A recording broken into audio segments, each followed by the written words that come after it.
একবারের কথা, একটি ছোট্ট গ্রামে একজন লোক ছিলেন নাম গোপাল। গোপাল সব সময় ভূতের গল্প শুনতে অত্যন্ত আগ্রহী ছিলেন। তার সবচেয়ে প্রিয় গল্প হল ভূতের বাড়ির গল্প। একদিন গোপাল পায়ে একটি পুরাতন বাড়ির সম্পর্কে শোনেন। এটি একটি বিপুল বনের মধ্যে অবস্থিত ছিল। এই বাড়িতে একজন যুবক যেখানে শুনেছেন তার মহিলা স্বামী একদিন প্রাণ হারিয়ে যান এবং এই বাড়িতে একটি ভূত বাস করে। তাই এই বাড়িতে কেউ যেখানেই প্রবেশ করতে পারে না। গোপাল এই গল্প শোনার জন্য অত্যন্ত আগ্রহী ছিলেন।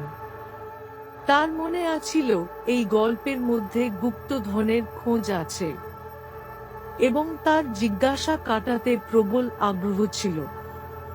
একদিন তিনি নিজেকে এই বাড়ির দিকে চালালেন।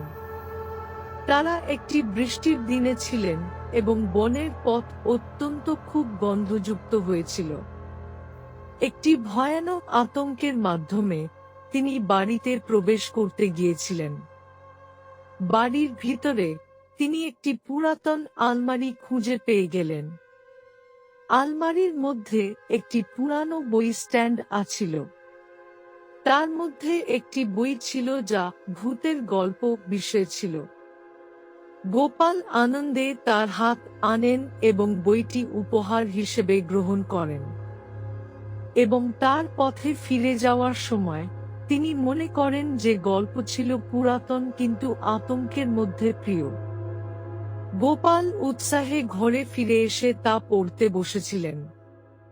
তবে এই গল্পের পুরো ধারণা তাকে ধরে রেখেন না যে ভূতের বাড়ি একটি ভূতের খোঁজ করতে গিয়ে কখনো কেউ আসতে পারে না, বরং এটি একটি শিশুদের গল্প ছিল, একটি ভয়ানক ফ্যান্টাসি।